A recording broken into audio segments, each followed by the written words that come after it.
주일, 또 금요일, 수요일 그런 거 하면 이제 우리는 신앙생활을 체계적으로 좀 짜임새 있게 제대로 신앙생활을 하려면 교회의 력에 맞춰서, 세상에 달력이 있고 원력이 있는 것처럼 우리 교회도 교회력이 있어요. 거기 보면 이제 절기가 나오거든요. 그래서 그 절기에 맞춰서 신앙생활을 하면 제일 아주 짜임새 있게, 규모 있게, 또 여러분들이 성경 전체를 1년이면 한번 이렇게 꿰는 그런 신앙생활을 할 수 있다. 저는 그렇게 말씀을 드리고 있습니다. 그 중에 이제 우리가 대부분 부활절을 지키고, 또 좀 지나면 바로 맥주감사절을 지키고, 또 맥주감사절 지나고 좀 가을 되면 또 추수감사절을 지키고, 그리고 나면 이제 성탄절을 지키고, 적어도 기독교인이라면 이 정도는 절기로 지키고 있어요. 그때마다 주는 의미, 교훈, 또 하나님의 명령이 다르지요. 특별히 이제 우리 기독교인들이 맥주감사도 알고 부활절도 알고 추수감사도 알고 또 이렇게 성탄절은 뭐 더 말할 것도 없고, 그런데 유월절에 대해서는 그리 심각하게 받아들이지 않거나 때로는 중요하게 여기지 않는 분들이 많아요. 근데 사실은 성경을 여러분이 읽어보시면 유월절을 통해서 그 다음으로 나아가는 거지, 유월절 없이 맥주절이 있을 수 없어요. 맥주절 없이 어떻게 또 추수감사절이 옵니까? 이건 시간에 대한 얘기가 아니라 사건에 대한 하나님의 영적 교훈과 의미입니다. 먼저는 유월절이라고 하는 것은 민족 해방 기념일이에요. 이스라엘 민족이 430년 동안 애굽에 종살이 하다가 모세가 이끄는 이끌림에 의해서 기적처럼 이제 노예 생활을 청산하고 하나님이 약속한 젖과 꿀이 흐르는 가나안 땅으로 해방되어 나가는 겁니다. 그때 일어난 사건 중에 하나인데, 애굽에서 나오지 않으면 가나안 땅에서 처음 익은 곡식으로 제사 드릴 수도 없고요, 애굽에서 나오지 않으면 결국 천국 곳간에 들어갈 수 있는 그런 거두어 저장하는 일도 없을 거예요. 근데 우리 많은 기독교인들은, 유대인은 아주 이 철저하게 유월절을 지키는데 7일간 우리 기독교인들은 유월절에 대해 별로 의미가 없어요. 그러다 보니까 구원의 감사, 구원의 감격, 이런 것들이 신앙생활에 묻어나지를 않으니까 조금만 불편하면 짜증내고 원망하고 불평하고 탓하고 번거롭게 또 한다고 이렇게 이야기들을 해요. 기분 나쁘면 안 나오고, 또 신앙생활도 마음에 안 들면 그냥 때리치고, 이런 식으로 간다 그 말이에요. 근데 여러분들이 이 유월절만 제대로 깨닫고 진짜 이 의미를 알고 받아들이고, 여러분 마음이 유월절을 지켜야 되는 거구나, 유월절을 지켜야 되겠다, 이렇게 마음을 잡수시면 여러분 신앙생활이 지금까지 한 것보다 확실하게 달라질 겁니다. 왜 그러냐 하면, 사실 유월절은, 유월절 할 때 유월이라는 건 넘어간다는 거 아닙니까? 넘어간다, 재앙이 넘어간다라는 뜻입니다. 그러면 왜 이 재앙이 넘어간다는 말을 지켜야 되고 이걸 잊어버리지 말라고 감사하면서 절기로 지키라고 그랬을까? 이건요, 이스라엘 민족이 430년 동안 노예 생활을 하면서 사실은 요셉 때 애굽에 귀빈으로 내려갔어요. 총리의 가족으로. 그래가지고 고센 땅에서 이제 둥지를 들고 살면서 인구가 늘어나고 이제 힘이 있으니까 이제 애굽의 정치가 이방 소수민족이 숫자가 많아지니까 이게 이제 세력을 굳히면 나라가 전복될 위험도 있고, 외국에서 전쟁이 났을 경우 그들을 도와서 반대로 우리나라를 침략할 수 있는 이런 막강한 힘이 이 강력한 체력을 가진 유대인들에게 있는 것을 보고 바로의 정책이 남자들이 태어나면 다 죽여버려라. 그래서 남자들은 태어나자마자 죽이고 여자들만 살려두는 그런 때에 모세가 태어나요. 그래서 모세가 자기 스스로 이스라엘 민족을 구해보겠다고 나섰다가 살인자가 되고 도망자가 되어 이대로 미디안 광야에 가가지고 이 장로의 밑에 들어가서 양을 치는 목동으로 40년을 살아요. 그래서 80세에 하나님이 어느 날 호렙산에서 모세를 불러서 이 민족을 이제 데리고 나가라. 그러니까 모세가 두려워하니까 내가 너와 함께 하겠다. 말 못하면 네 형 아론을 데리고 가거라. 그래가지고 모세가 80의 부름을 받아서 바로를 찾아갑니다. 그때 이제 바로가 어떤 면에서는 비웃지요. 조롱하지요.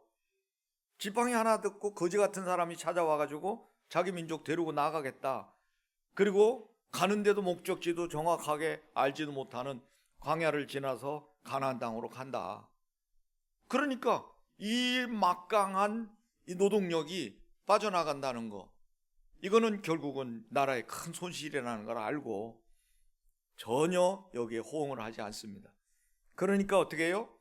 하나님께서 그때마다 기적을 베푸셔서 10가지 재앙으로 그때마다 바로를 뜨끔뜨끔하게 만드셨어요.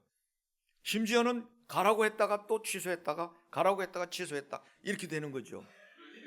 결국 이스라엘 민족을 놓을 수밖에 없다라고 하는 이 엄청난 사건이 벌어졌는데 그게 바로 유월절이거든요. 하나님이 지시한 것은 만약에 내 백성 놓지 않으면 결국은 너희들은 이런 재앙을 만날 것이다. 그거는 처음 태어난 건 싹 죽는 겁니다.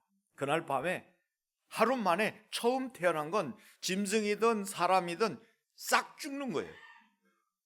근데 하나님께서 제시하는 방법은 바로의 그 막강한 군사력과 막강한 이 어떤 전술 전략적인 이 힘을 하나님께서 완전히 비틀어버리는 작업인데, 인간의 힘으로 해결할 수 없는 방법으로 앞발 뒷발 다들게 만드는 거예요. 여러분, 죽음 앞에 용서는 없습니다. 그래서 하나님께서 조건을 제시하는데, 너희 민족은 내가 보호할 테니까 내가 언약으로 너희들에게 주는 방법을 그대로 순종해라. 그래서 집집마다 이제 양 1년 된 순념소를 택해가지고 그달 10일부터 15일까지 데리고 있어라. 14일까지 데리고 있어라. 5일간을 데리고 있습니다. 그리고 마지막 날 밤에 그걸 잡습니다. 그리고 그 잡은 피를, 유대인들에게는 그 피를 빼잖아요. 목을 따서 그 피를 대야에다 받아가지고 양쪽 문설주와 위에 가로로 지나가는 게 상인방, 하인방이라고 그래요. 인방에다가 발열하는 거예요. 이 피가 발려지고 그리고 그 고기를 밤에 다 구워서 먹어라. 그런데 이 피가 발려진 곳은 재앙이 넘어가지만 이 피가 발려지지 않은 데는 그 안에 사는 짐승과 사람 중에 초태생은 싹 죽는다. 자, 이제 여러분, 이걸 유대인들은 하나님의 약속으로 재앙을 넘길 수 있는 방법으로 받아들였고 주어졌고, 이 유대인이 아닌 바로의 이 애굽 사람들은 웃기는 얘기잖아요. 아니 그 피 바르고 양 잡는다고 죽을 사람이 살고 그거 안 바른다고 죽냐? 이건 의학적으로, 과학적으로, 상식적으로 이해가 안 되는 거예요. 지들 종교적인 어떤 행사로 알고 치부하고 그냥 바로의 군사들은 하질 않았고 바로의 백성들은 하질 않고 이스라엘 민족은 그걸 한 거예요. 근데 결국은 시간이 딱 됐을 때 하나님의 사자가 피 발려진 집을 넘어가고 피가 발려지지 않은 집은 들어가서 재앙 약속한 대로 초태생을 싹 죽이는 거예요. 애굽의 군사들 집에, 막강한 대신들의 집에, 심지어는 영화에 보면, 모세라는 영화에 보면 바로의 집에도 그 아들이 그 자리에 죽습니다. 바로의 아들이. 그 아들 죽은 시신을 끌어안고 막 절규하면서 신하들도 절규하고 집집마다 곡소리가 나는데 애굽 사람들의 집에서는 곡소리가 나고 이스라엘 사람들의 집에서는 하나님께 영광을 돌리는 시간이 된 거예요. 바로가 할 수 없이 항복하고 가라, 제발 좀 빨리 가라, 가져갈 거 있으면 다 가지고 가라, 이렇게 해서 출발을 하게 된 거죠. 이게 출애굽입니다. escape, 탈애굽이죠. 민족이 해방되는 거고 하나님의 약속의 땅인 가나안으로 가는 출발이고 또 새로운 하나님의 광야길 가는 동안 하나님이 세밀하게 인도하시는 성령의 인도하시는 돌보심을 상징하는 일을 경험하는 거예요. 여러분, 여기서 이 6월절이라고 하는 것은 사실 해방을 시켜주는 거고요, 새로운 시작을 알려주는 것이고요, 가나안으로 가게 하는 것이고요, 광야를 지나는 동안에도 이 약속 때문에 가나안 땅까지 하나님께서 낮에는 구름 기둥으로 밤에는 불 기둥으로 만나와 메추라기 반석에서 생수로 신발과 의복이 헤어지지 않도록 40년을 인도하셔요.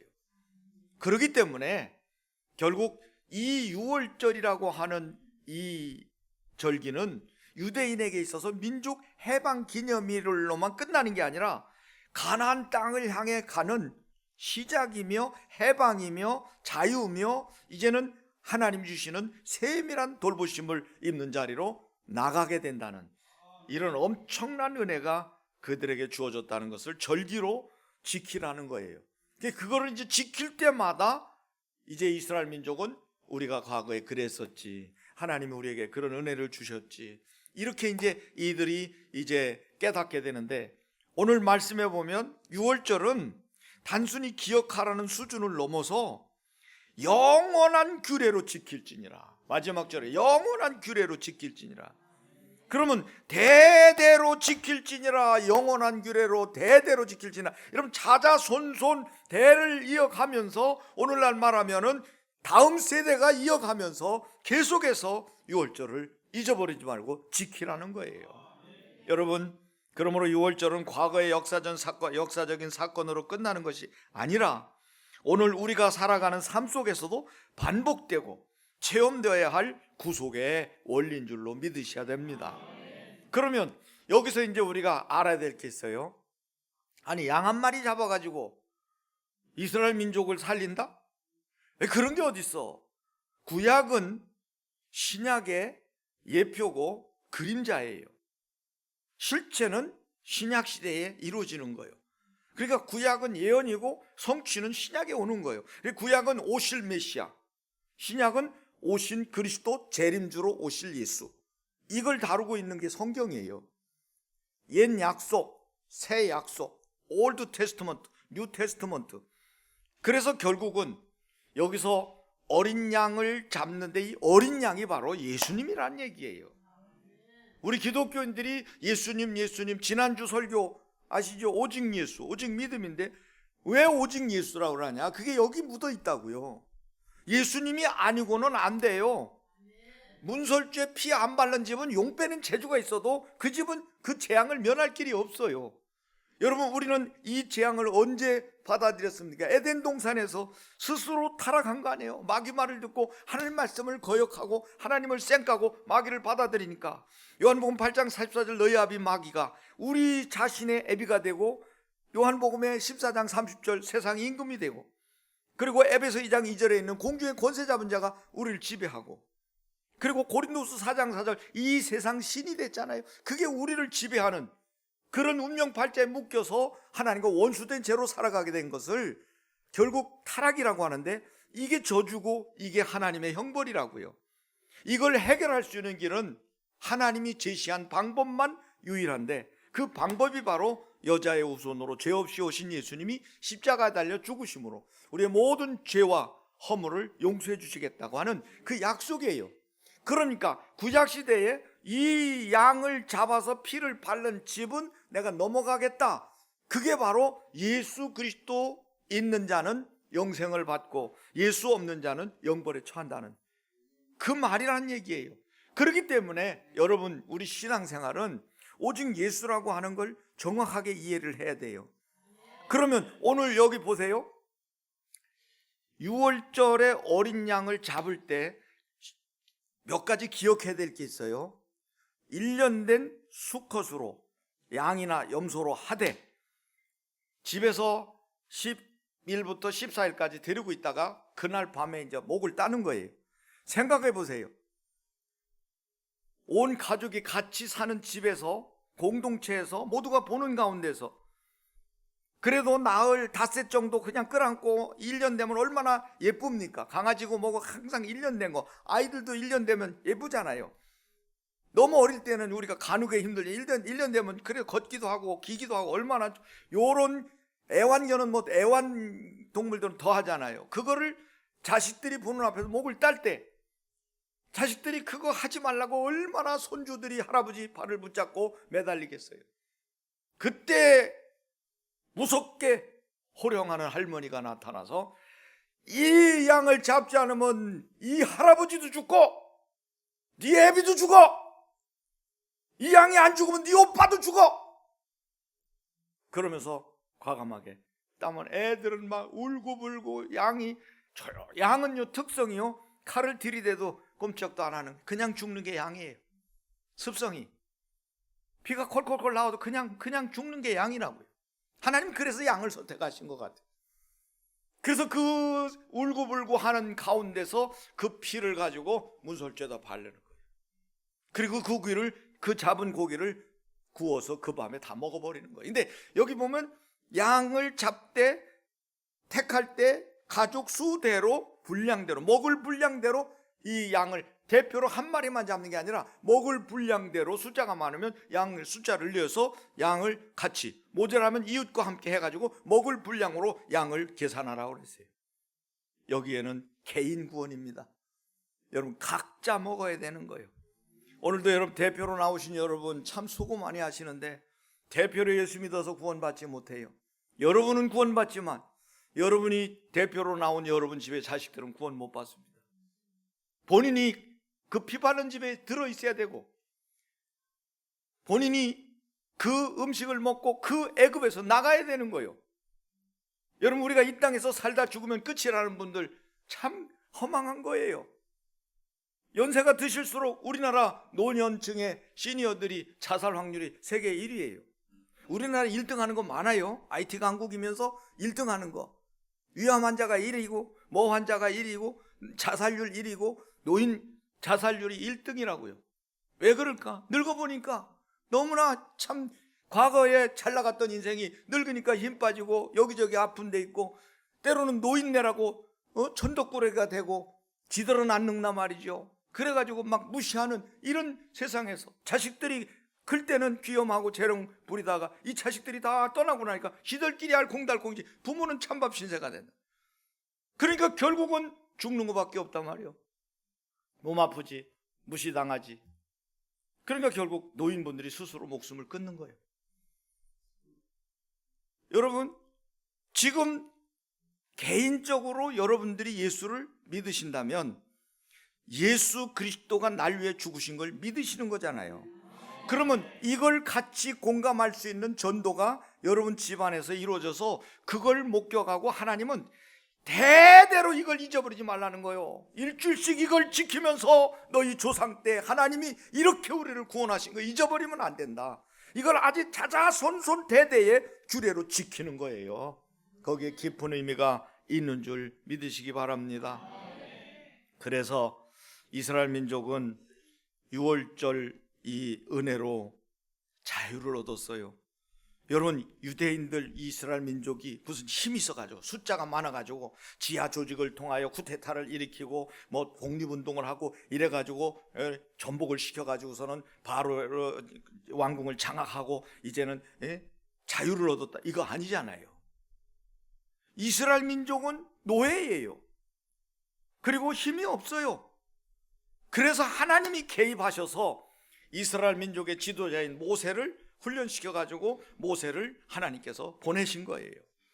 그리고 모세가 가서 하나님의 뜻을 그대로 전할 때마다 10가지 재앙이 땅에 펴졌고 마지막 재앙인 초태상이 죽는 걸 막는 이 어린 양의 희생으로 인해 이스라엘 민족이 자유를 얻는, 그런 엄청난 은혜를 주신 거예요. 여러분, 예수 믿고 구원받는 거 누구 때문에 구원받은 거예요? 여러분이 예수를 잘 믿어서요? 여쭤볼게요. 이 설교를 잘 들으셔야 돼요. 여러분, 교회 안 나온다고 지옥 갑니까? 지옥 안 가요. 이제 또 안 나와도 되겠네요. 여러분, 집사 안 되면 지옥 갑니까? 아니에요. 근데 여러분, 지옥 가는 사람은요, 집사 상관없어요. 그 대신 지옥 가는 사람은 예배 필요 없어요. 지옥 가는 사람은 봉사 필요 없어요. 헌금 필요 없어요. 잘 새겨 들으셔야 돼요. 그러면 여러분이 지금 이렇게 열심히 비가 오나 눈이 오나 교회 와서 봉사하시고, 이렇게 먼 거리에서, 오늘 청주에서도 오시고 오송도 오시고 부에서도 오시고 청양서도 오시고 많은 곳에서, 현도에서도 이렇게 왕건이 오시고, 이렇게 많은 분들이 번거롭게, 일부에도 청주에서 오셨었어요. 그러면 왜 이렇게 번거롭게 예배드리러 오냐? 이렇게라도 해야 구원받는다, 그겁니까? 아니에요. 구원이라고 하는 가치가 어마어마하기 때문에 그 구원의 가치를 누리고, 그 구원의 가치를 우리가 정말 날 위해 희생하신 어린 양 되신 예수님의 그 죽으심과 부활을 믿는다면, 그로 인해 내가 마귀 손에서 빠져나왔다, 운명팔자 저주에서 빠져나왔다, 내가 이 땅에 살아가는 동안 마귀가 인도하는 게 아니고 하나님이 나를 인도하신다, 그리고 내가 기도하면 기도가 응답되고 자손들이 땅에서 복받는다, 내가 죽으면 천국의 천사에 의해 받들려 올라간다, 이런 엄청난 은혜를 이 어린 양 되신 예수님의 희생으로 내가 값없이 받았다면, 여러분, 신앙생활은요, 생명 걸고 해야 되는 거요. 적당하게 하는 게 아니라고요. 기분에 따라서 하는 게 아니라고. 진짜 이 은혜를 깨달으면요, 우리는 죽어도 좋다고 말해야 돼요. 바울 사도가 이걸 진짜 부활하신 주님을 만나니까 확실해졌잖아요. 율법학자가 율법이 다 깨어지면서 바울이 어떤 고백을 해요? 이제 내가 살든지 죽든지 내 몸에서 그리스도가 존귀되게 하려니 이는 내게 사는 것이 그리스도니 죽는 것도 유익함이라. 그러면서 우리에게 말합니다. 먹든지 마시든지 다 주의 영광을 위해서 해라. 여러분, 살든지 죽든지 이 두 가지 왜 더 있습니까? 금요철회 때 말씀드렸잖아요. 밤낮 외에 뭐 있습니까? 밤낮 외에 뭐 있어요? 또 있어요? 밤낮 외에는 없어요. 그러니까 밤낮 부르짖는 택하신 자들의 그 부르짖음을 듣지 아니하시겠느냐? 여러분, 신앙생활 이게 주업이고 이게 진짜예요. 지금 세상 돌아가는 거 새벽에 요한계시록 읽잖아요. 벌써 오늘 13장을 읽는데 절반 이상 읽고 나가잖아요. 여러분, 집에서 주무시는 시간에, 일터로 향하는 시간에 성경은 계속 하고 있어요. 그러면 그거 보면요, 두려운 거예요. 세상이 어떻게 성경대로 딱딱 맞아 들어가냐고요. 한 손에는 성경, 한 손에는 신문, 그대로 맞는다는 거 일치되고 있어요. 마지막으로 치닫고 있습니다. 이 세상을 보십시오.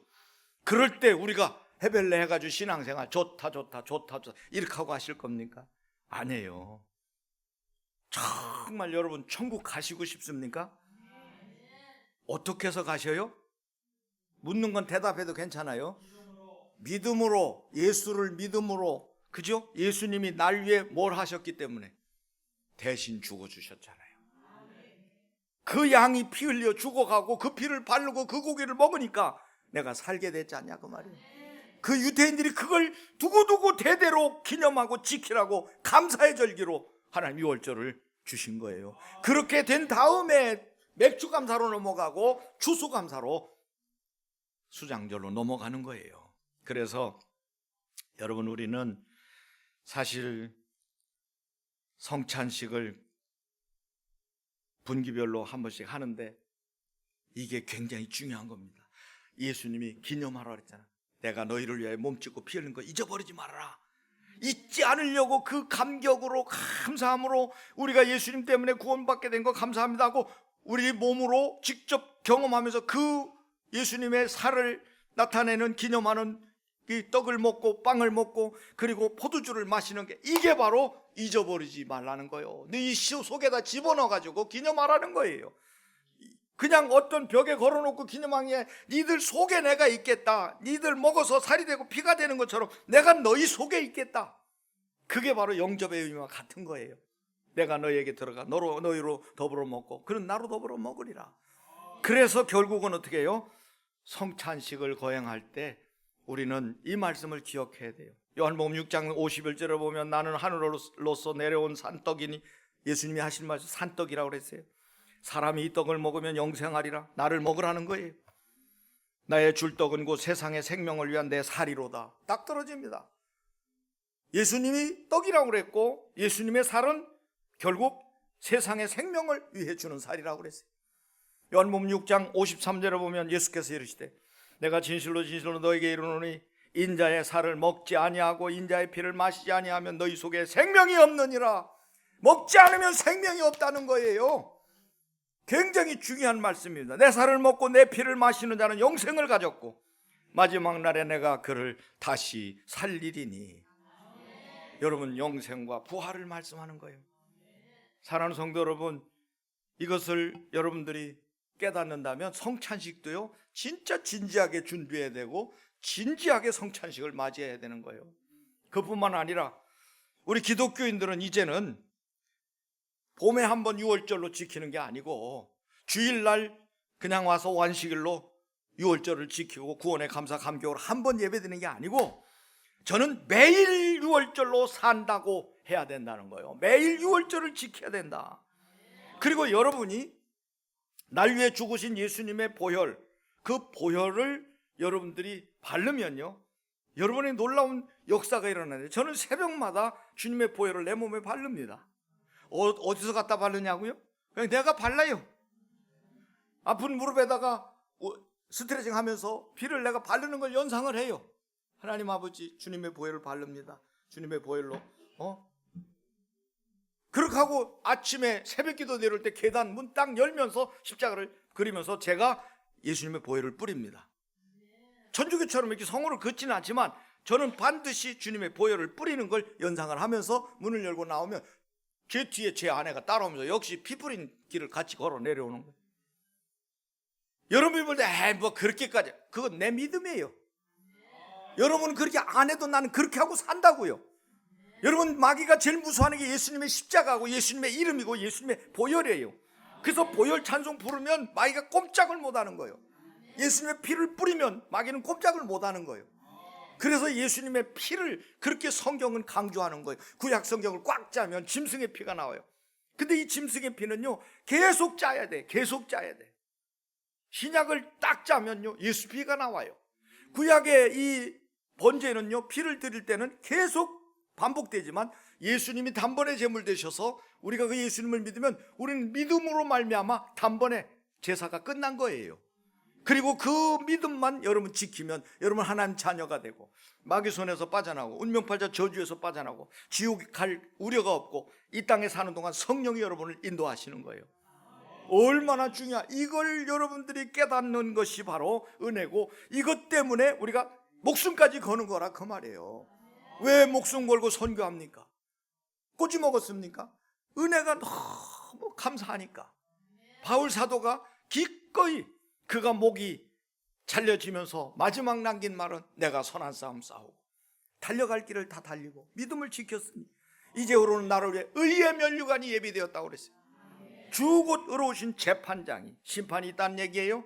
그날에 내게 주실 것이니 나뿐만 아니라 주의 나타나심을 사모하는 모든 자에게 도니라.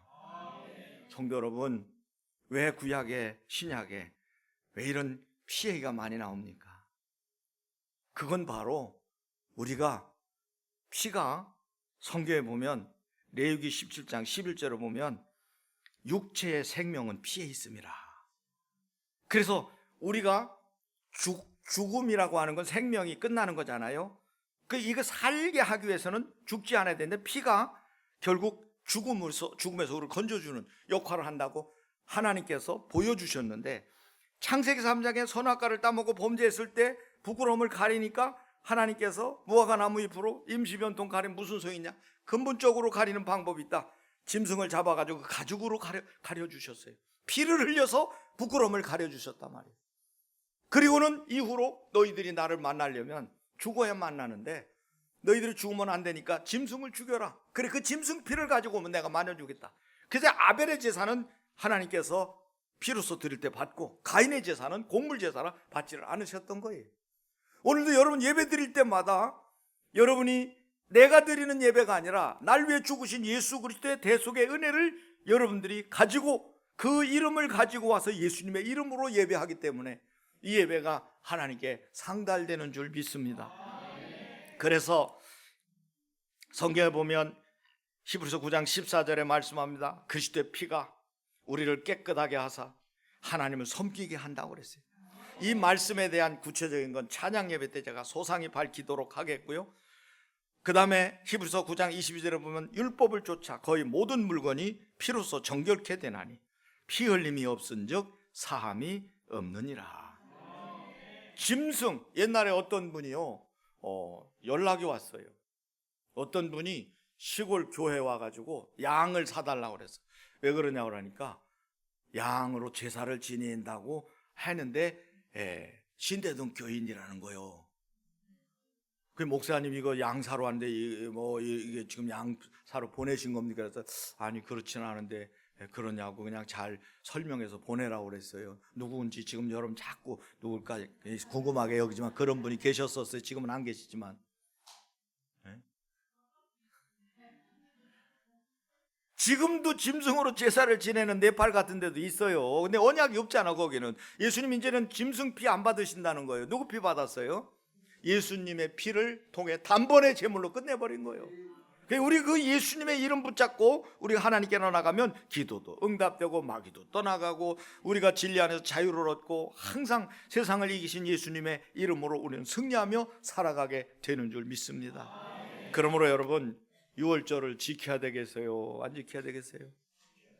아이고 또 헌금 하나 또 만들어내려고 하나 보다. 아니에요. 헌금 거두려고 하는 게 아닙니다.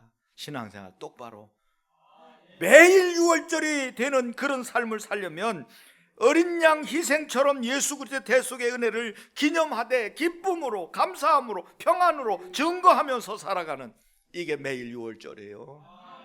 과거에 구원받은 사람으로 사는 것이 아니라 지금도 구원의 은혜 안에서 살아가는 사람이 매일 유월절을 지키는 사람이고 매일 여러분 선택과 판단과 결정, 가치관, 관계, 언어 속에서 나는 보혈로 산 사람이라고 하는 정체성을 가지고 모든 일을 대하는 사람, 이 사람 매일 유월절을 지키는 거고 유월절은 하루의 사건으로만 기억하지 않고 매일의 삶으로 살면서 감사와 감격의 삶이 될 때 그는 매일 유월절을 지키는 거예요. 더 나아가서 여러분 저와 같은 방법을 쓰세요. 아픈 데다 피를 바르세요. 매일 여러분 집에 집을 나서기 전에 여러분 집에 들어갈 때도 이삿집에 가면 내가 꼭 그거 기도해 드립니다. 아버지 하나님 이 집에 그냥 하나님께서 모든 원수마귀 막아주시고 이 집에 유월절 어린 양의 피를 문설주와 인방에 발라주시고 방문마다 다 발라주셔서 악한 원수마귀 절대 틈타지 못하고 귀신도 들어오지 못하게 하고 병마도 들어오지 못하게 도둑도 막아주시고 화재도 막아주시고 그리고 제가 간절히 기도를 합니다. 아실란가 몰라 목사의 그 간절함이 그렇게 해서 지금 여러분 집이 보존받는 거요. 신방 안 받은 집은 빼놓고 신방 받은 집들은 가서 내 그렇게 입주할 때 그렇게 기도해 주잖아요. 매일같이 예수님의 피를 문설주에 바르고 시작해 보세요. 하나님께서 여러분들을 애굽과 같은 세상, 바로와 같은 마귀의 위협에서 항상 보호하시고 보혈의 능력으로 여러분은 감사할 일들만 차고 넘치고 감격스러운 나날의 삶이 매일 유월절로 나아가게 될 줄로 믿습니다.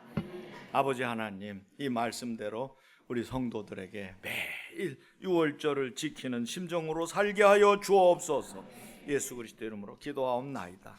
아멘. 주 예수 그리스도의 무한하신 은혜와 하나님 아버지의 사랑하심과 성령님의 교통하심이 매일 유월절을 지키기로 다짐하며 감사와 감격 속에 하나님 기쁘시게 하며 그 은혜 가운데 살아가기로 다짐하는 우리 모든 축복받은 주의 백성들 머리머리 위에와 가정과 직장과 생업과 자녀들과 이 나라의 민족 위에 영원히 함께 하시기를 축원하옵나이다. 아멘.